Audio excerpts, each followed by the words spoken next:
Hay una anécdota de 1519 que a mí, la verdad, me parece fascinante. Cuando Hernán Cortés llegó a México, los aztecas estaban perplejos. No entendían para nada la obsesión de los españoles por el oro. Para ellos era un metal bonito, sí, pero blando, inútil para hacer herramientas o armas, no se podía comer ni beber, que no servía para nada práctico. Así que le preguntaron directamente a Cortés. Y su respuesta es de las que se te quedan grabadas.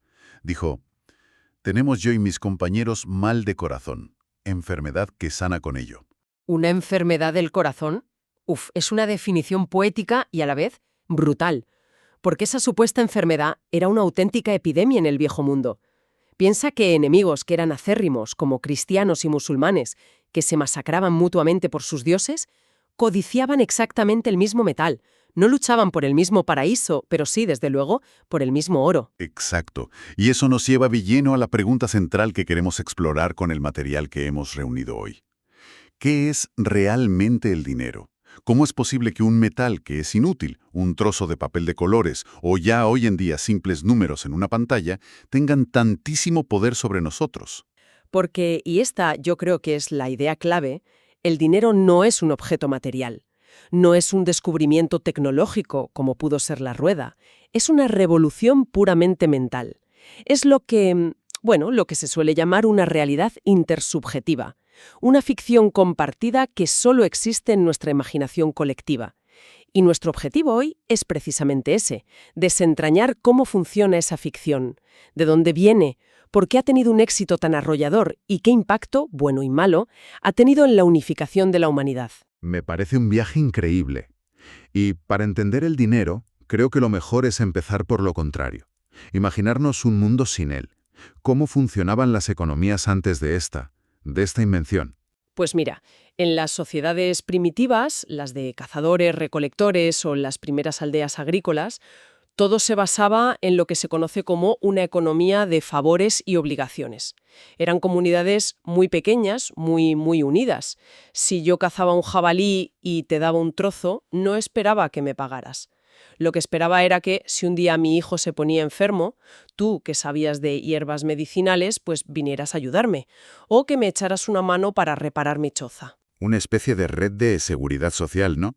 Basada en la confianza y en el conocimiento mutuo. Un hoy por ti, mañana por mí. Suena bastante idílico, la verdad. Lo es, pero tiene una limitación que es fundamental: la escala. Solo funciona si todos se conocen. En el momento en que surgen las ciudades y la gente empieza a especializarse, o sea, ya no eres solo un agricultor, sino un zapatero a tiempo completo, o un médico o un abogado, este sistema se desmorona. No puedes mantener una red de favores con miles de extraños. ¿Cómo llevas la cuenta de quién te debe qué?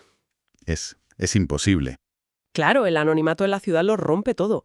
Entonces, la solución que se nos viene a todos a la cabeza es el trueque. Yo tengo manzanas, tú tienes zapatos, pues los cambiamos. Parece sencillo. Parece, sí, pero en la práctica es una auténtica pesadilla. Imagina al pobre agricultor que ha recogido sus manzanas y va al mercado porque necesita unas botas nuevas. Lo primero que se encuentra es que el zapatero pues odia las manzanas. O peor, le gustan, pero es que en ese momento lo que necesita urgentemente es contratar a un abogado para su divorcio. Ya veo el problema. Es la famosa doble coincidencia de deseos, ¿verdad? No basta con que yo quiera lo que tú tienes, tú también quieres querer lo que yo tengo. Y las probabilidades de que eso ocurra son... Bajísimas. Exacto. Y ese es solo el primer problema. El segundo es la falta de una medida común de valor. Vale, supongamos que el zapatero sí quiere manzanas. ¿Cuántas manzanas valen un par de botas? ¿10? ¿50? Depende del tamaño de las manzanas o de la calidad del cuero. Y esa es solo una relación. Ahora piensa en un mercado con 100 productos diferentes: manzanas, botas, trigo, espadas, servicios médicos. Uf, tendrías que saber el precio de cada cosa en relación con todas las demás. Manzanas por botas, manzanas por trigo, manzanas por espadas. Menudo lío. Se ha calculado que con solo 100 mercancías distintas necesitarías memorizar, ojo al dato, 4.950 tasas de cambio diferentes.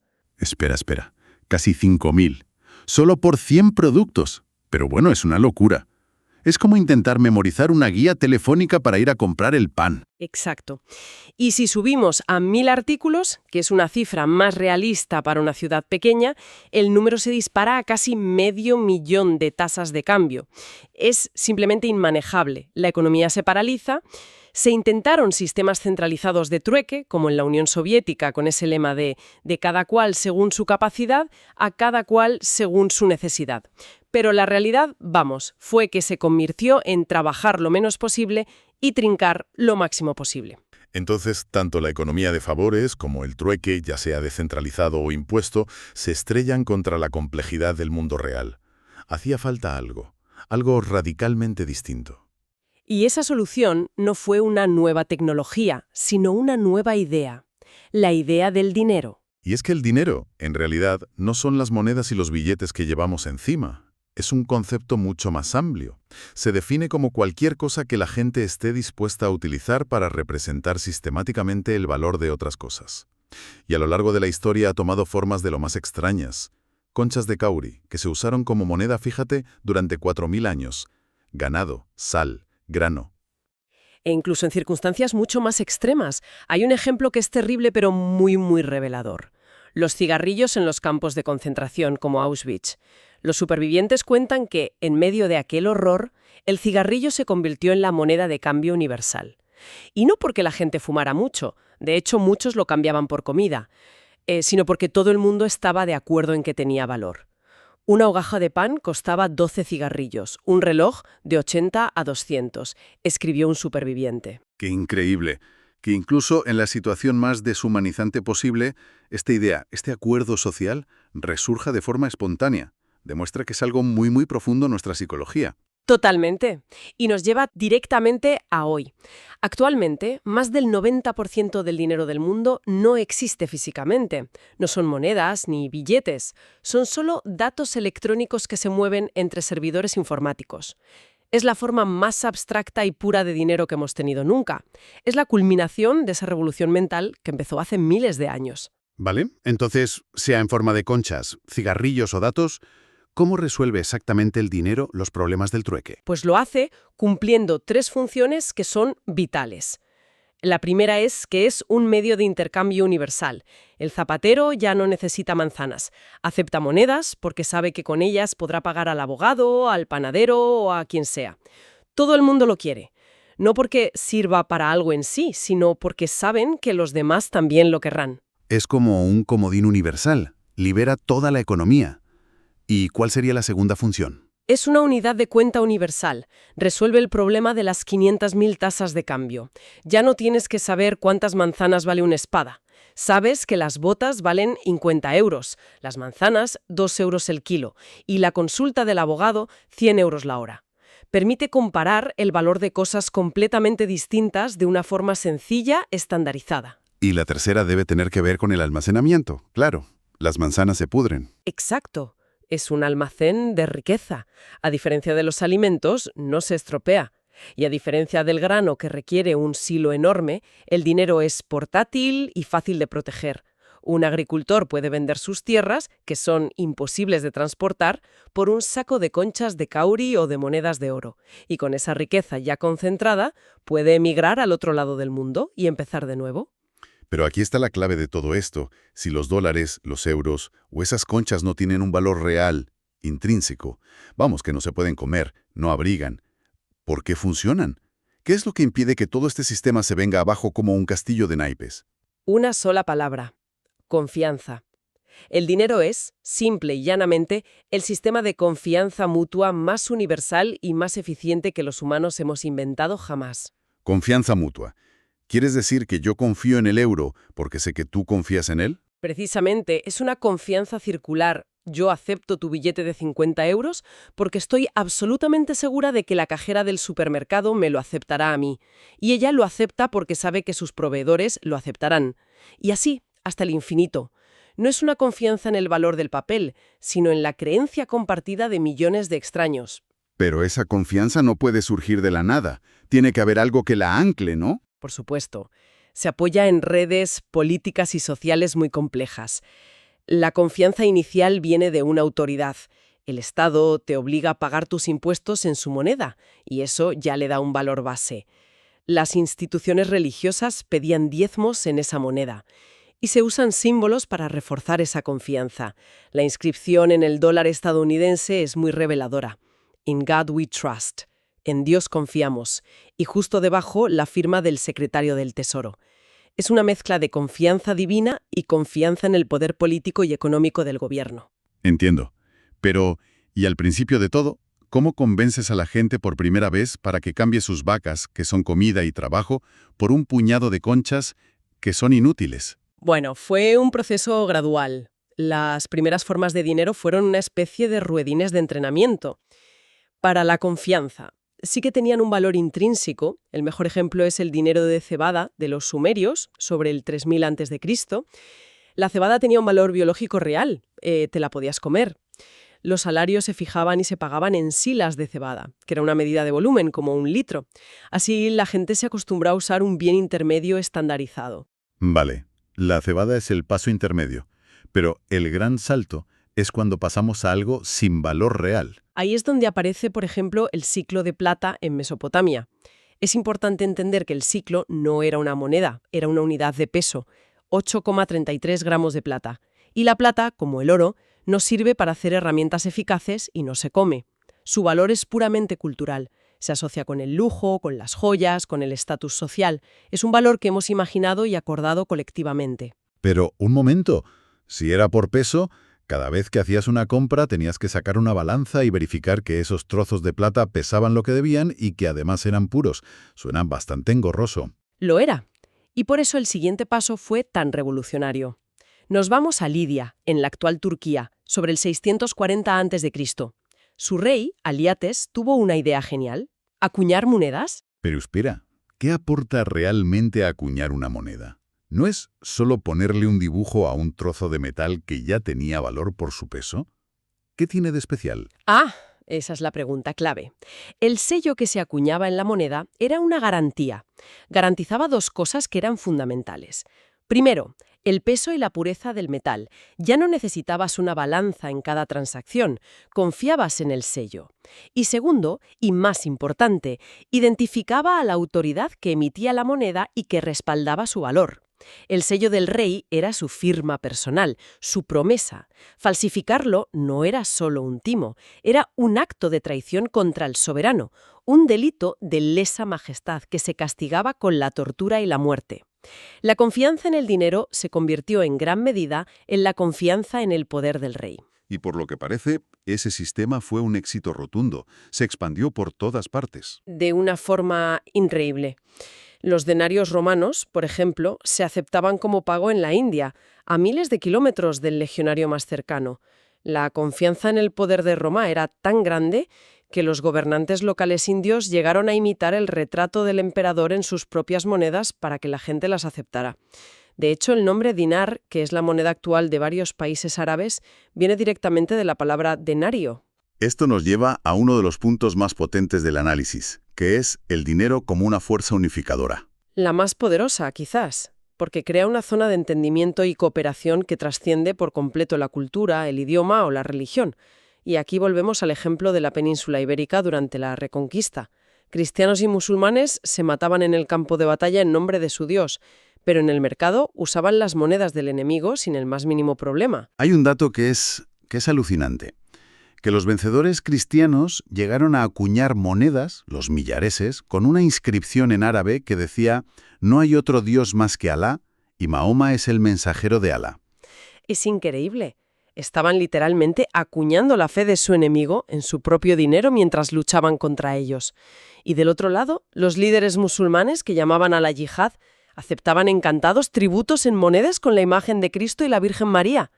Demuestra hasta qué punto la confianza en el dinero superaba cualquier lealtad religiosa o política. Se llega a una conclusión muy provocadora, que el dinero es el apogeo de la tolerancia humana. Es más liberal que el lenguaje o la religión porque no discrimina a nadie. Da igual que seas infiel, extranjero o de otra raza. Si tienes el dinero, puedes participar en el sistema. Permite que dos extraños que no se conocen de nada y no confían el uno en el otro cooperen de forma efectiva. La razón por la que funciona esa tolerancia es sutil pero muy importante. La religión te pide que creas en algo, que creas en Dios, en Alá, en el karma. El dinero solo te pide que creas que los demás creen en él. Me da igual si el mercader del otro lado del mundo es musulmán, judío o adora una piedra. El simple hecho de que yo sé que él valora el oro es suficiente para que yo también lo valore, por las puras fuerzas de la oferta y la demanda. Y eso creó la primera zona económica verdaderamente global. Vale, hasta aquí el dinero parece casi una utopía, una herramienta universal para la cooperación, la tolerancia y el progreso. Suena demasiado bonito para ser verdad. Tiene que haber una contrapartida, un lado oscuro. Por supuesto que lo hay. Y está directamente relacionado con esos dos principios que lo hacen tan poderoso: la convertibilidad universal y la confianza universal. A ver, explícame el lado oscuro de la convertibilidad. La convertibilidad universal significa que el dinero puede transformarse en casi cualquier cosa. La tierra se puede convertir en lealtad política, la justicia en mejores abogados y por tanto en salud, la violencia de los ejércitos en conocimiento a través de la conquista. El problema surge cuando esta lógica de mercado se aplica a cosas que, tradicionalmente, hemos considerado que no tienen precio. ¿Te refieres al honor, la lealtad familiar, la moralidad, el amor? Exacto. Cuando todo tiene un precio, esos valores se corroen. Si puedes comprar el perdón, ¿qué valor tiene el arrepentimiento? Si puedes comprar la lealtad, ¿qué significa ser fiel? El dinero introduce una lógica fría y calculadora en ámbitos de la vida humana que quizás deberían estar protegidos de ella. Entiendo. Es como un ácido que puede disolver los lazos tradicionales. ¿Y cuál es el problema con la confianza universal? Parecía una ventaja. El problema es dónde depositamos esa confianza. Ya no confiamos en nuestro vecino, en nuestra comunidad o en valores compartidos. Confiamos en el propio dinero y en los sistemas impersonales que lo respaldan. No confío en el extraño que tengo delante. Confío en las monedas que tiene en la mano. Y en el momento en que se le acaban las monedas, se me acaba la confianza en él. Es una confianza anónima y en el fondo frágil. Entonces, el gran peligro es que el mundo entero se convierta en un enorme y despiadado mercado, que las relaciones humanas, los valores locales, las tradiciones, todo sea barrido y reemplazado por las frías e impersonales leyes de la oferta y la demanda. Precisamente, la historia económica se puede ver como una danza delicada, una tensión constante. Por un lado, usamos el dinero para construir sistemas de cooperación a una escala masiva que antes eran impensables. Por otro, reyes, sacerdotes, comunidades y familias han intentado siempre construir diques para proteger a la sociedad de ser completamente mercantilizada, para salvaguardar esas cosas que consideramos sin precio. Y esa lucha, esa tensión, no ha terminado. Sigue más viva que nunca. En resumen, el dinero es una de las invenciones más ingeniosas y a la vez ambiguas de la humanidad. Es un constructo puramente psicológico, basado en la confianza mutua, que nos ha permitido evolucionar de pequeñas tribus a una civilización global interconectada. Pero es una herramienta con un doble filo muy afilado. Por un lado, es un motor de cooperación y tolerancia a una escala sin precedentes. Por otro, amenaza constantemente con erosionar los lazos y valores que no pueden o no deberían tener un precio. Y hay una advertencia final importante. Para entender cómo se ha unificado la humanidad, no podemos mirar solo el oro y la plata. También hay que tener en cuenta el acero. La historia no es solo economía, la violencia y la conquista han sido igual de importantes. Queda claro. Y después de esta inmersión, me quedo con una reflexión final. Hemos visto que el dinero funciona porque creemos que los demás creen en él. Es un sistema que nos permite cooperar sin necesidad de confiar personalmente los unos en los otros. La pregunta que me queda flotando es, ¿esta confianza en un sistema impersonal nos acerca realmente como especie? ¿O simplemente hemos perfeccionado una manera de mantenernos como extraños funcionales, colaborando eficientemente pero sin llegar a conocernos de verdad?